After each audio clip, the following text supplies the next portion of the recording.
Welcome to Superhero Conversations, a podcast saga with innovation leaders who are at Supernova, the #1 tech innovation event in Benelux, happening here in beautiful Antwerp. And in today's episode, I welcome two superheroes behind Cyclowax, Jakob Fred and Frederik Jakob, the founder of Cyclowax. Welcome, guys. Thank you. So, guys, please tell me, how did you end up founding Cyclowax? What is Cyclowax and how did your paths cross and what is your background? That's a loaded question. Yeah, hi Dominic. That's a lot of questions. Maybe we'll just start with saying our background. Frederik and I, we've known each other for over 10 years. 15 years, since 2010.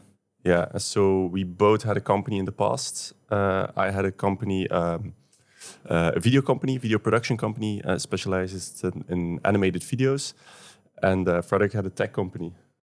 Yeah, so I think we met at the start of when I started the initial company. As Jakob said, I had a tech company before, video advertising technology companies, so totally different than Cyclowax right now. But I learned a huge amount of things. Also went through the investor cycles. Also sold the company in 2019. Became an investor after that as well, a mentor and advisor for other companies.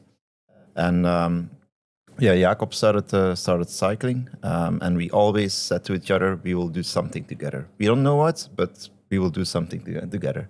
Yeah, and then during the pandemic, I became aware that I grew tired of making videos, and so I sold my company to my co-founder, and I cycled a lot. I had no idea what to do as a next project, but what I wanted to do was to create a physical product, because when you create videos, you always have to start from scratch, right? You don't build anything. And I was always a bit envious about the companies that we made videos for, who had a product in the first year, and like in the second year when we made new videos, their product evolved. And I was like a bit envious of like having one product and like tweaking it the whole time and making it better. And during cycling, I discovered hot wax. What Cyclowax is basically all about. It's a technique to maintain your drivetrain and maintain the chain of your sports bike for any roads, mountain or gravel bike. And with hot wax, it stays clean. You never have any dirty streaks. You don't have the oil that is sticking to everything. And I started riding with hot wax, and you had no products in the market for hot wax. And during the pandemic, I cycled so much, and eventually I had the idea, like, why don't I do something with this technique? This is a super niche technique that is only done by really hardcore maintenance people or riders who are into hardcore maintenance and really want to keep their chain spotless. But it's super niche. And I thought, like, why don't we make a product around this? This is such a nice technique. Why don't we do anything with this? And then, that was a conversation between Frederik and I. And I know that initially Jakob came with like 10 ideas or something. We drilled it down to 2, and then Cyclowax was the one that actually gave the spark to do something. And this is actually really fascinating. So if I may, for all of our listeners and video. The people who watch videos, this is actually, the real chain of a bike that you rode in few hundred kilometers in. Yeah, so luckily I'm in shape right now. So I do about 250 kilometers a week. And I think the last time I waxed my chain must have been, 2 weeks ago. So I'm guessing this chain has about this wax coating has around 500 kilometers. And yeah, this chain is, I just popped it off the bike this morning before I hopped into the car to drive to here. It's completely clean. And whilst it's clean, it's also still perfectly lubricated. So this chain is faster, has less friction than any chain with oil that you find in a bike shop. Yeah. And Frederik, maybe you could explain a bit what's the situation like here? What's the product all about, and how does it actually work? Well, the cool thing is that normally what you do is you put some other kind of lubrication on it, some oil, whatsoever. But the thing is that it's like the inner circles that are the most important thing. The outside is not that important. So what you do is you take your chain off, you put on the heater, because there's already a wax tablet in it. You put on the heater, you put the chain in. After 8 minutes, it's molten, and then you hang it up like that. And then after 7 minutes, it's dry, and you can take it off, and you can put it back on your bike. That's really interesting. So, and maybe you could, take me through the ideation process of how did you end up with this technique of actually waxing? Is it a common one, or did you end up, R&Ding it from ground?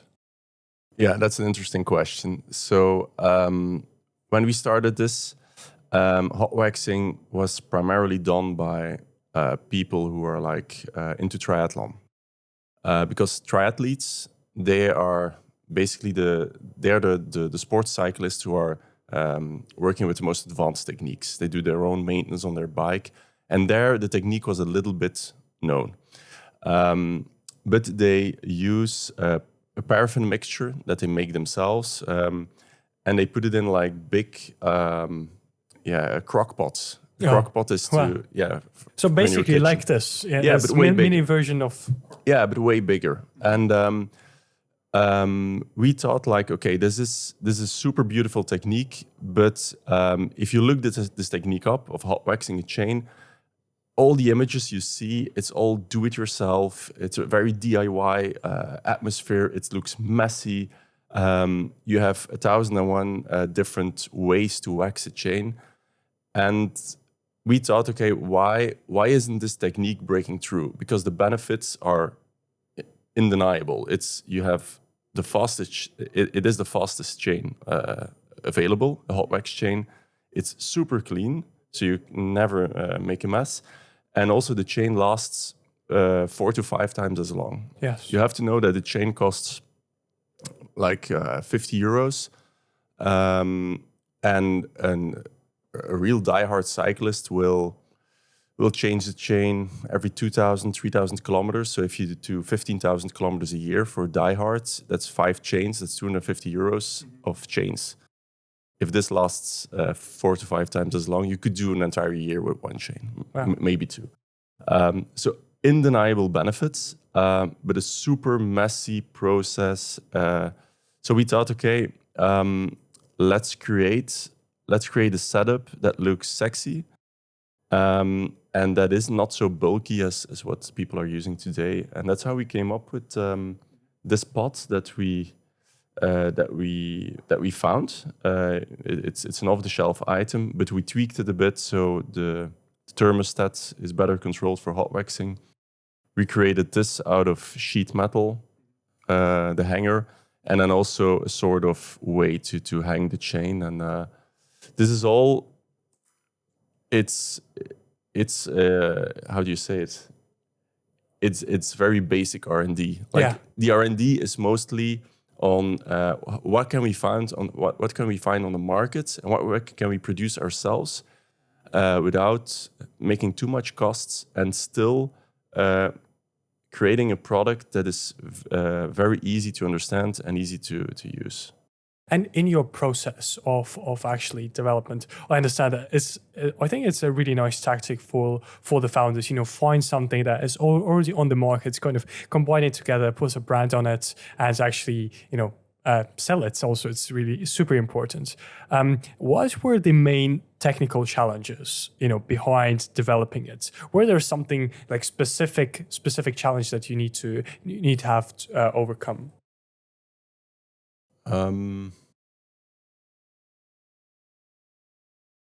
or everything was really smooth? I think one of the things was because there were some things that we tweaked. It's actually making sure that those tweaks were done the right way, because we actually asked the company who creates these kind of pods to do this. So that's one of the things.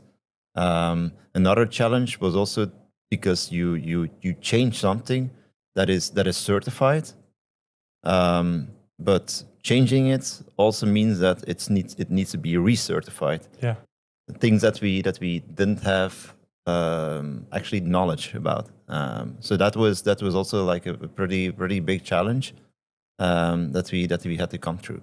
Yeah, that's true. Because what we didn't mention is this is an off-the-shelf item. yeah. And it basically comes out of the beauty industry. Oh. It's to to wax legs. Oh, wow. Yeah, but we found the sizing perfect for waxing a chain, and so the sizing was perfect, but the heating elements in there and the thermostat were not that perfect. And so we tweaked them ourselves. We opened up these devices, these heaters. We soldered. I know that's an English word, but we soldered new PCBs to it, and then we shipped it back to the manufacturer and said, like, these are the changes you have to make. Yeah. Oh, that's really nice. And maybe you could bring out some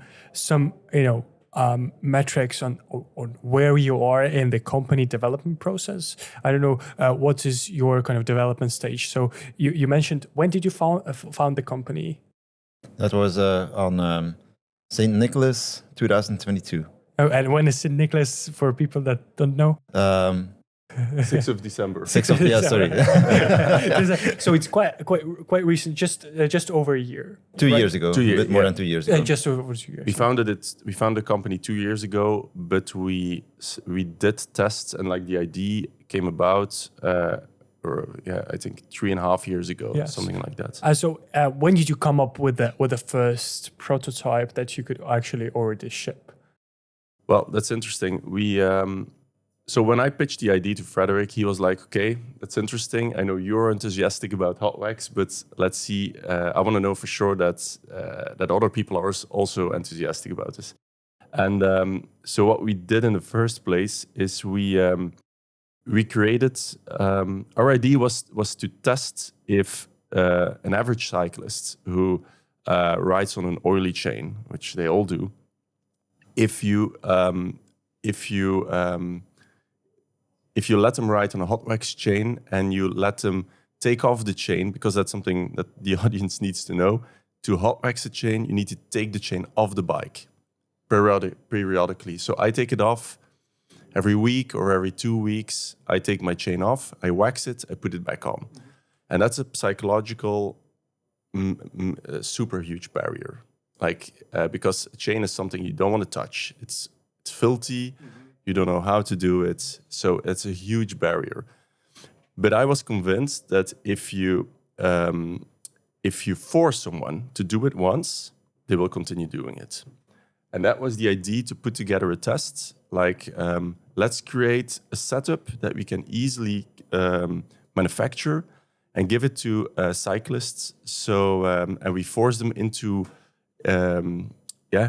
taking their chain off, and we said to them, do you want to enter in not a contest, but a feedback forum? Do you want to enter into a test program? That's it.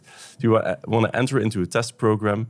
And we will give you everything. It's a black box. We will give you everything, and we promise you will have an always clean chain.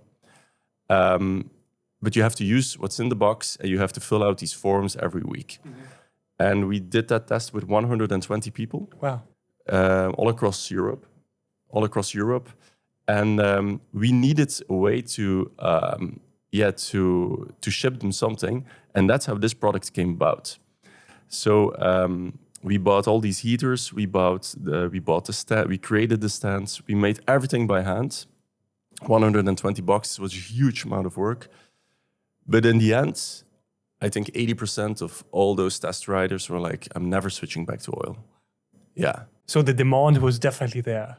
We've proven that if you force someone to take the chain off, you will have a client, and they will stay a client. I think that's a technique that not only you could implement into kind of a professional sport, but if you have those kind of habits that people are not willing to switch out, and if you can actually kind of get those first 100 people, to actually switch out the chain for the first time. Maybe it's a different product, but you kind of give it's already your first audience. So I think that's really interesting. That's true, and I think it's one of the reasons why I thought it was really important to see what people thought. It was really literally a black box that we sent, and there were at least two things that we wanted to check. Is one, can we convert them, and can will they stay converted after? But second is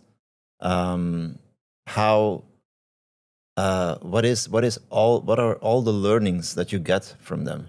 So the initial idea was not to sell this afterwards. It was not the idea. The idea was to create a product of our own, because this was just a test to see if it's working. But the cool thing is that those people, a lot of them are riding in bike clubs and so forth.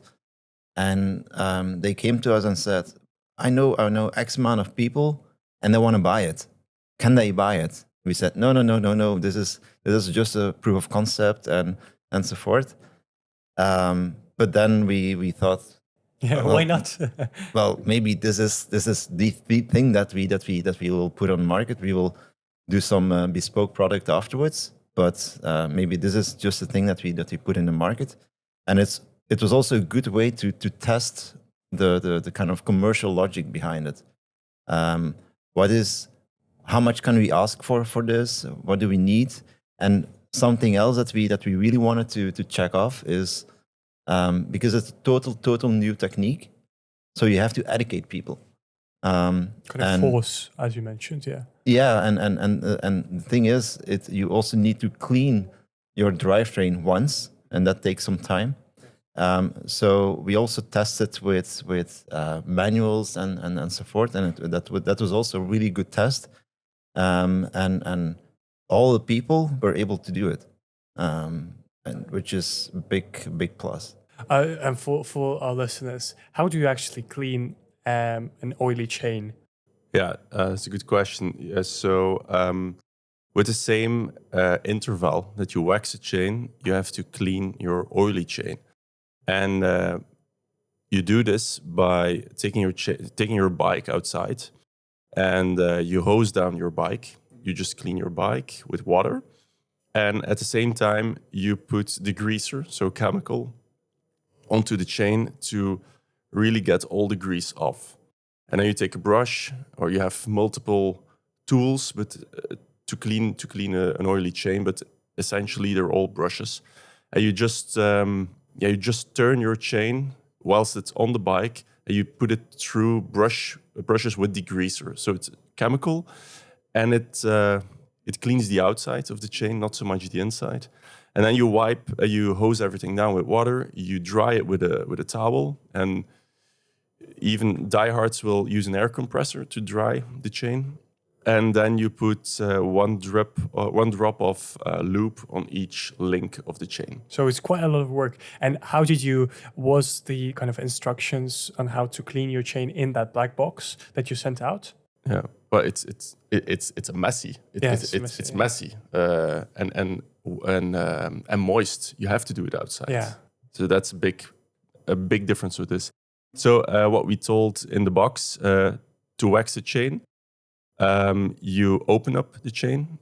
That's with a little plier. Yeah. You open up the chain, and then you lace it onto this wire that we have. And you put the chain on top of a wax tablet that is inside the heater. You switch on the heater. You wait 8 minutes until all the wax is molten. Then you twirl the chain a bit so that all the dirt gets loosened inside of the chain.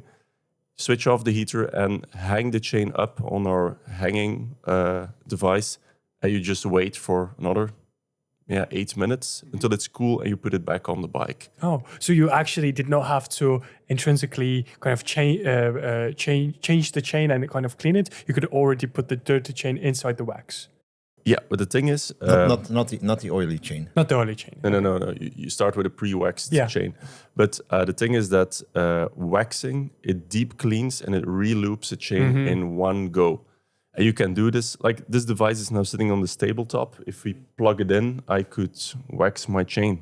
Yes. And at the end of the podcast, we should have started at the beginning of the podcast. But maybe it's still possible. My chain would have, we can plug it in if you want. Yeah, we can. I think that's really interesting for our guests kind of to actually see. And maybe you could tell me about your collaboration with some Belgian pro cyclists. I know that you have a really interesting story with one of them who became actually your investor. Yeah, that's Greg van Avermaet. He's a former Olympic champion. And he also won Paris-Roubaix. So he's a very well-known cyclist here in Belgium and around the world. And he, I don't know a lot about pro cycling. I'm just an amateur cyclist. I don't know you. I knew quite a bit before. But I have like a very superficial knowledge about pro cycling, the pro peloton. And at one time, at the beginning of 2023, I saw an order coming in through Shopify, and it said Greg van Avermaet. And I knew that name. Yeah. Didn't know he was Olympic champion. I even didn't know that was such a big thing, being an Olympic champion. But now I know more about it. It's a very big thing. But I saw that order coming in, and I thought I know who he is. I'll just send him an email. Like, do you want me to install this chain for you? And I was surprised, but he replied, yes, please. He gave me his address, but it was the address of a hotel, not of his house. So and I didn't make the connection yet that the hotel was just close to the first. It was in Ghent. It was for Omloop Nieuwsblad, which is like the first big race. Oh wow! Yeah, and so it wasn't for his training bike; it's just or for his racing bike. Wow! So I met the team, and one of the mechanics installed the chain. And he rode with it. So didn't pay much attention to Greg during the following months. But in the summer, he announced his retirement as a professional cyclist. And I was talking to Frederik, and I was like, we're going to do an investment round. So why not reach out to Greg? You know, he's super charismatic guy. Yeah. He's loved by so many people in Belgium. He has a big name of victories that he has, and he's retired. So now he can focus. Like, what does he have to do?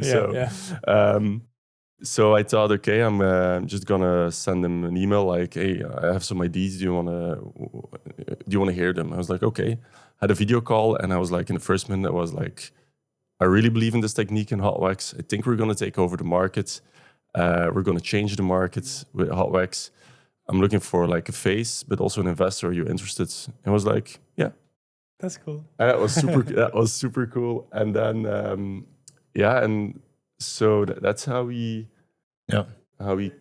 came about. And he was the first he said to us, I'll be the last to really give my money because this is the amount of money you're going to collect. Yeah. I'll be the last to give my money, but you can use my name, that I'm in it from the beginning. And I think that just shows the type of guy he is. Like he wants certainty, but he also knows the value of his name, and he lets you use it. And I think that's super sympathetic. So did he win? Did he do good on the race that you installed the bike on? He won every race. He won every race. No. He's I think that so. Race didn't go so well. No. But he's still. So it shows that even though the first demo, I would say, even if it goes bad, you can still get him as an investor and as the face of the company. But you know what the funny thing is how he purchased the chain was because his team at the moment, they had promised him all the marginal gains. And like a wax chain was one of those boxes you had to tick off, like, this is what I want. But when his race bike was presented to him, it was just with a chain with oil, and a chain with oil is slower than the one with wax. And one of his teammates, he said to him, like, just buy one online. And we found, I don't know, the guy who did the marketing back then, he found out that Greg put in a competitor's name into Google, but we were the first. Oh. We were the first link, and he clicked on that link, and so it's super. I think that's great. Yeah, kudos to your marketing guy. That's really good. But I would ask you about this professional versus amateur riders. You mentioned that you're not a professional. You're kind of amateur, and then you have this super professional as the face of your company. How do you actually keep the balance of having your professional community around it and your professional clients, but also kind of expand the market towards the bigger, the amateur circle of riders? I think I think the initial goal was to actually open it up to the amateur market. That was the initial goal. The mission in a way was to make it possible for every amateur to use the best lubrication system. So initially we we're not really targeting the professionals, but because it's also something that you have to build up. You have to build up expertise. You have to build up knowledge. You have to build up credibility. And those teams, they will not go in bot, or how do you say it, with a company that only started 1 month ago. Having someone as Greg investing in the company and believing in the company really opened up a lot of different doors. But as you mentioned, there's a big difference with what is important for the amateur and what is important for the professionals. For the amateur, one of the biggest pluses is that it's always a clean chain, and you don't have to spend a lot of time to clean your bike anymore. But for the professional, it's something totally different. So for the professional, it's a quicker chain. So it's a faster chain. It's a faster chain, so it allows you to go faster. And for the amateur, the kind of the selling point is that you don't actually have to put too much effort into, and time, most importantly, into changing and oiling and lubricating the chain. So it's two kind of co-complementary pluses of actually using hot waxing. For the amateur, and that's where our focus lies, it's convenience.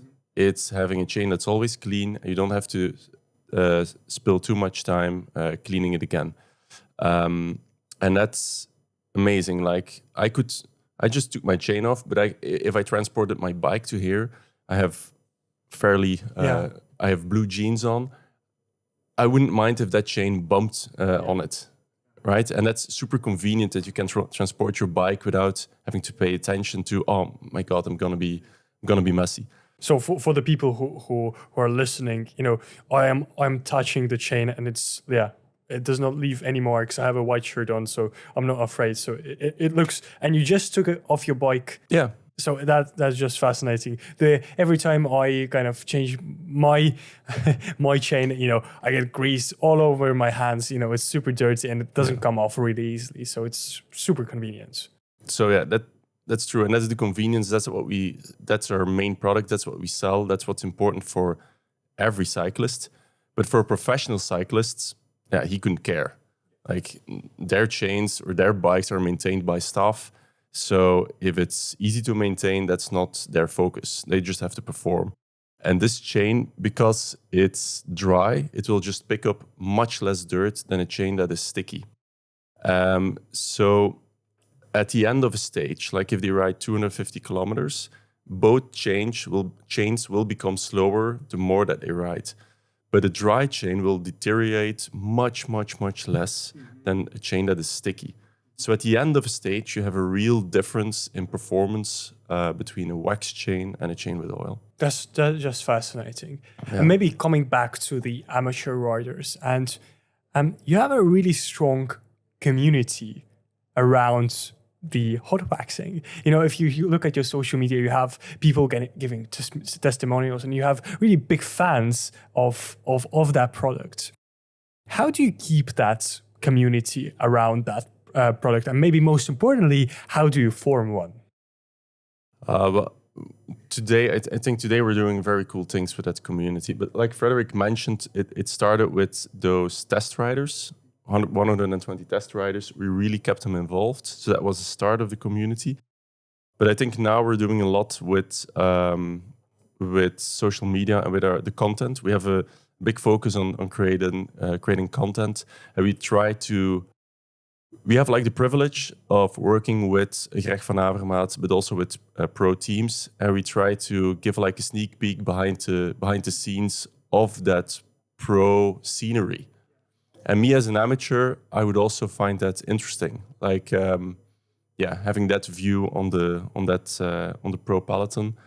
And I think creating good content is key in what we're doing. Yeah, and not only kind of selling the product, but also kind of showing some interesting content around the community that you're engaging in. Yeah, it's also really the goal to, like, with the test riders, the fact that they were coming back to us and saying, well, other people from my bike club, they want it.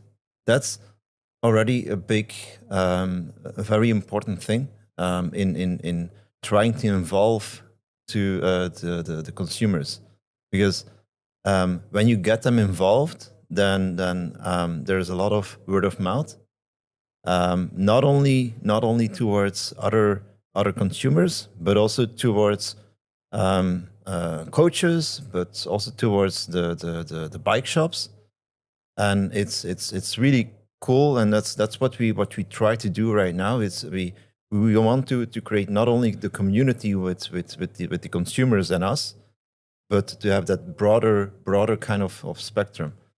When everybody is kind of involved and intertangled, and everybody gets something out. That's not only important for us as a brand, but it's also important for all of them. So we try to give something back as well. Absolutely. So let's kind of dive into the future plans. So today is the 27th of March, 2025. What are your plans? What is the next generation, and how do you plan to evolve? Yeah, so this product, like Frederik mentioned, it was a proof of concept for the test riders, but they convinced us to put it out in the market. And the funny thing is that, it just took off. It's great. And this initiative, in total, I converted about 150,000 cyclists to hot wax. Wow, 150,000. Yeah. Wow. So that's a lot. That's a lot. we can honestly say that this is an initiative that just taking this heater and putting it out on the market and really believing in the product and being persistent is what changed the market. Like, if you hot wax right now is not in the same state as it was a couple of years ago, and that's purely to this initiative. But it was still a proof of concept. So we are working on new ways to wax the chain, new hardware, the holy grail in hot waxing is that you don't have to take the chain off, because, like I mentioned, it's the ultimate barrier. It's a big barrier. So it's the ultimate goal is to wax a chain without taking the chain off. We have working prototypes to do that. They're patented. So that's something that will definitely bring to the market.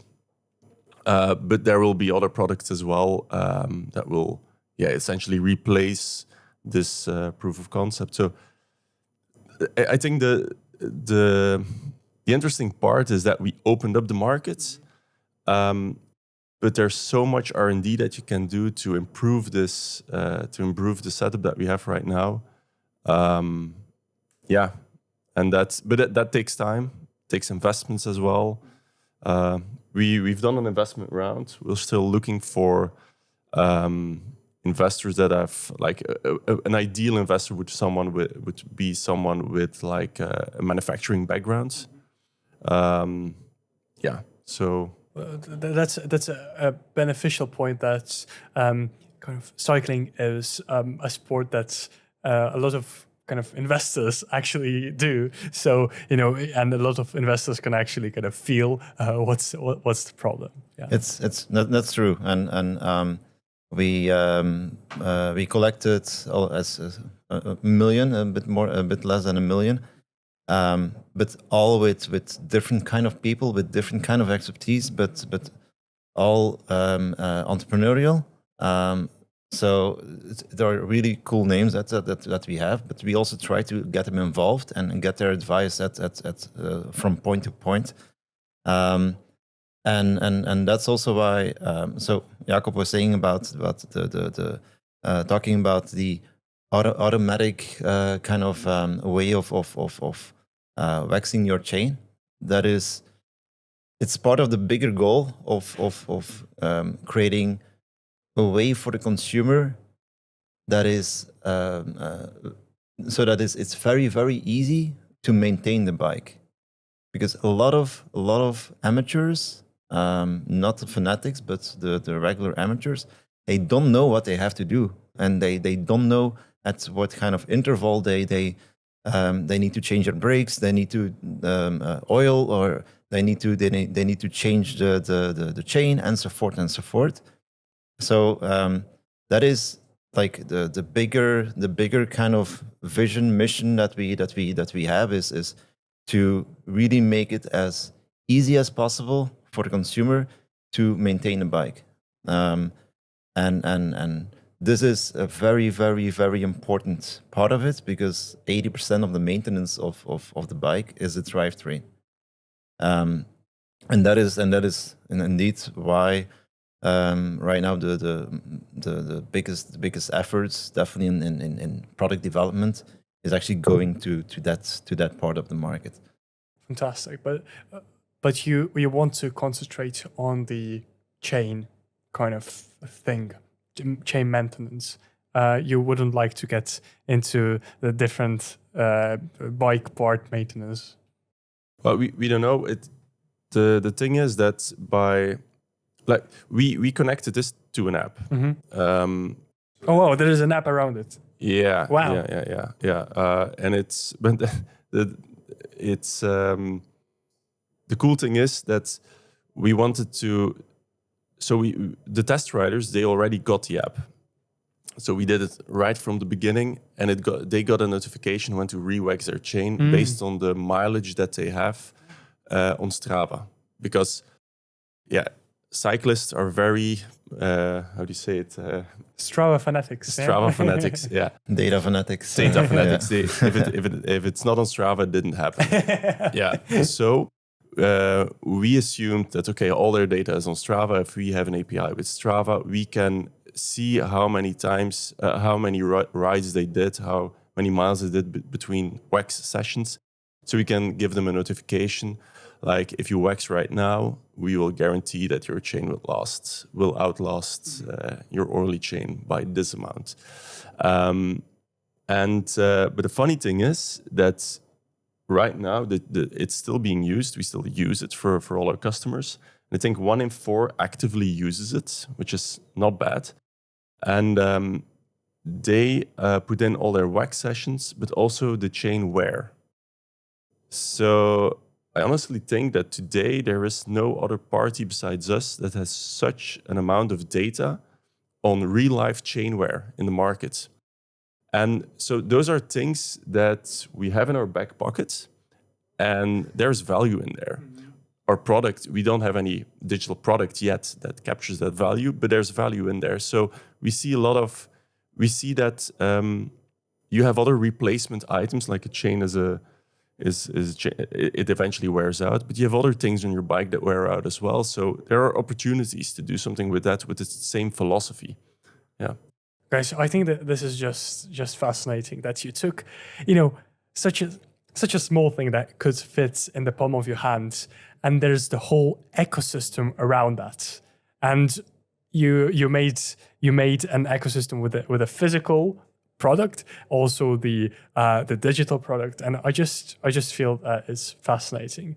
So maybe you could share your advice to all of the founders that also want to do a physical product. What are maybe how much time do you have? so what could be your main advice? What are the main hurdles, and maybe what's one positive and one negative thing? Wow, we've done so many things wrong. We both come from Frederik comes from tech, I come from a service industry, both B2B. So it's the whole part of the logistics. You have to take into account the fact that that you have to ship weight. Like, this is a physical product, it has to go from A to B. It's the smaller you get it, the smaller you can package it, the cheaper it will be. The less parts it has, the easier it is to manufacture. And like, you can dream up a product, but you always have to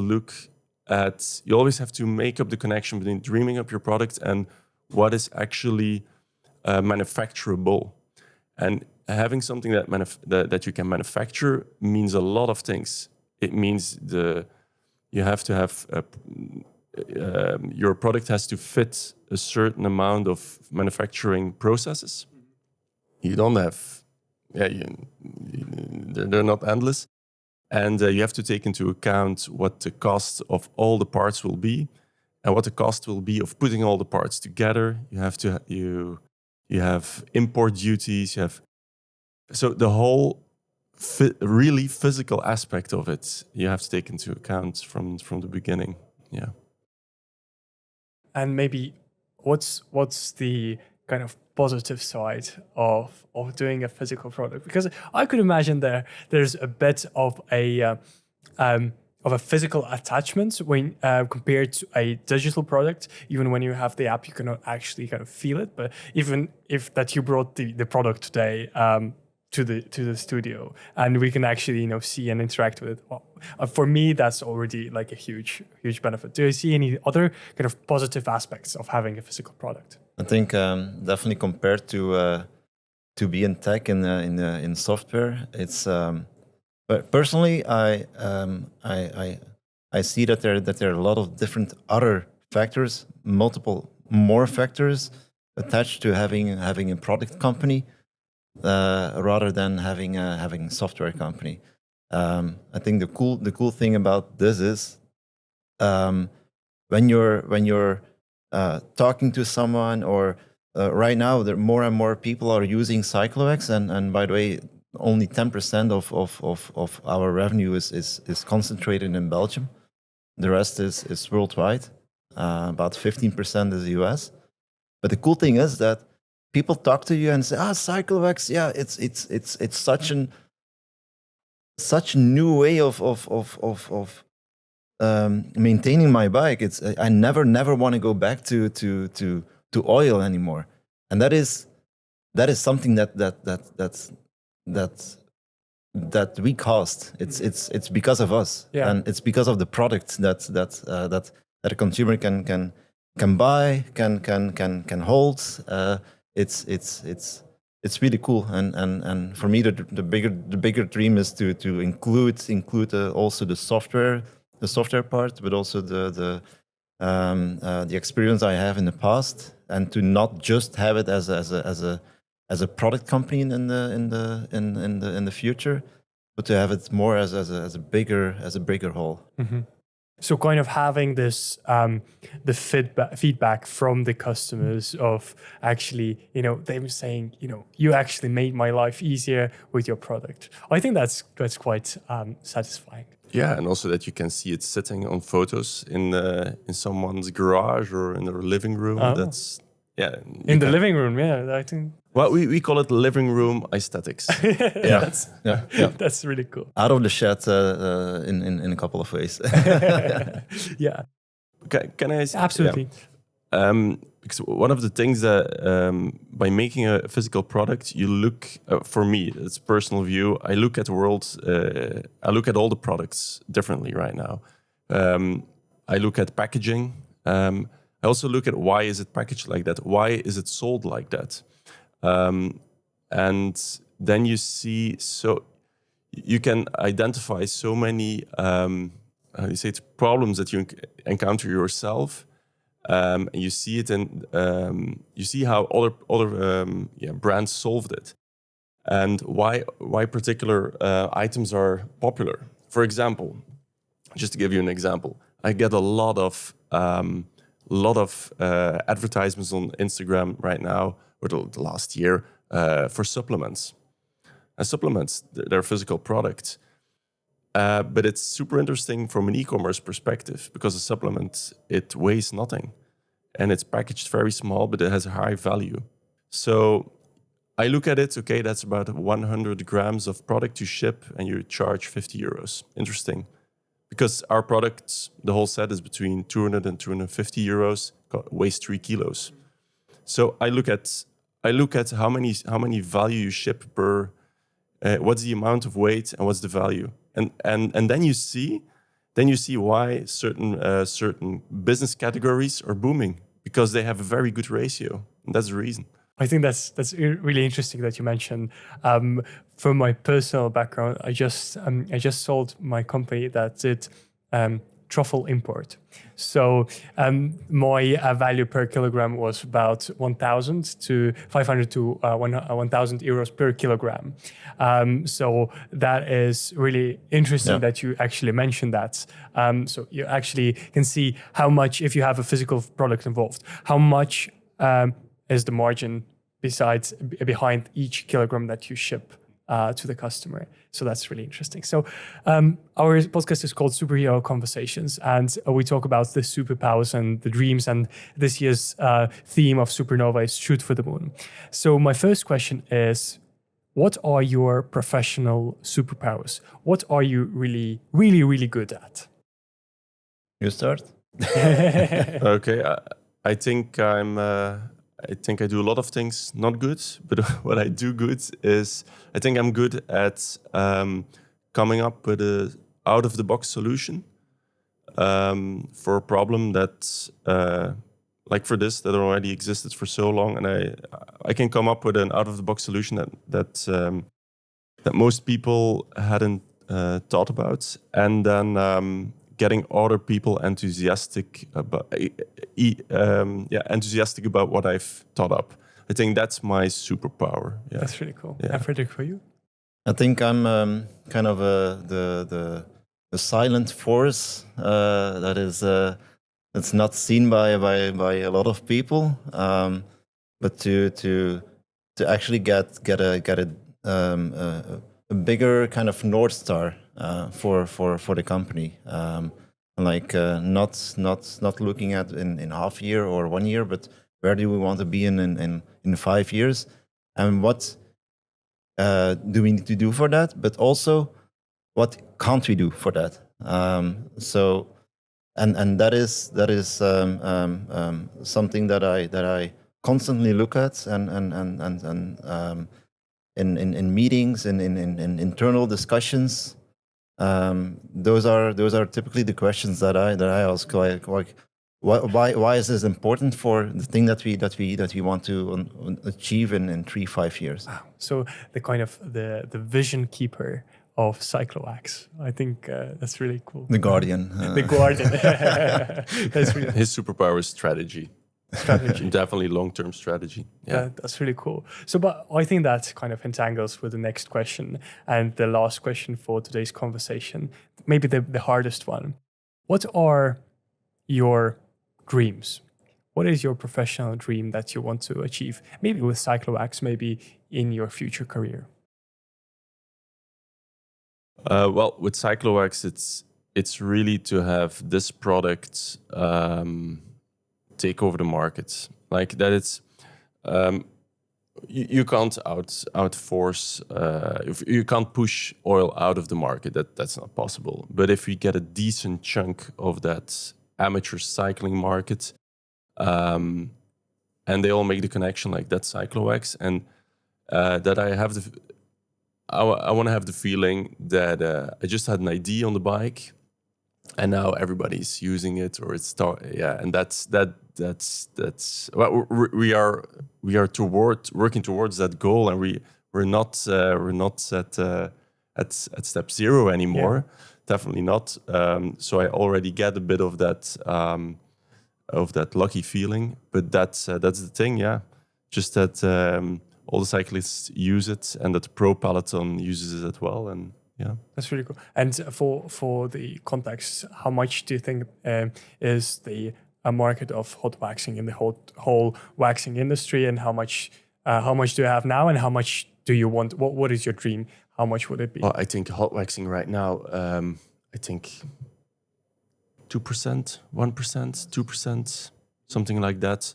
Like they all use oil, and I think if about 20% switches to hot wax, I think that's huge. I think there's just a huge market that you can grab because they're all using oil, and we want to be the dominant player in that field. We started it all, and yeah, that's really cool. And Frederik, for you, I think I will go for 50-60%. The vision keeper, the strategy, yes. But for me, it's important for people just because it's a way of making it very easy to maintain a bike, and that's like the bigger goal is to have really impact on all the different aspects of maintaining the bike. So what I envision for the company is that we are a bit I like to use that expression, the spider in the middle of the web, the party that everybody is using for multiple aspects, and where we, for all of those different parties within the industry, and that's not only the bike shops or the consumer, but also the bike manufacturer and so forth, but that we're able to give things back to them. That's, I think, and we come better out of that. But a very important part is that everybody else is getting better out of that. Fantastic. Guys, thank you so much for this conversation. I think there were super nice insights, and the story of yours is just fascinating. I think you have a performance that you will do, the demo that you will do quite soon. So I will let you do that, and enjoy Supernova. I think that you have 2 really interesting days ahead of you. Thank you, guys. Thank you. Thank you very much. Thank you.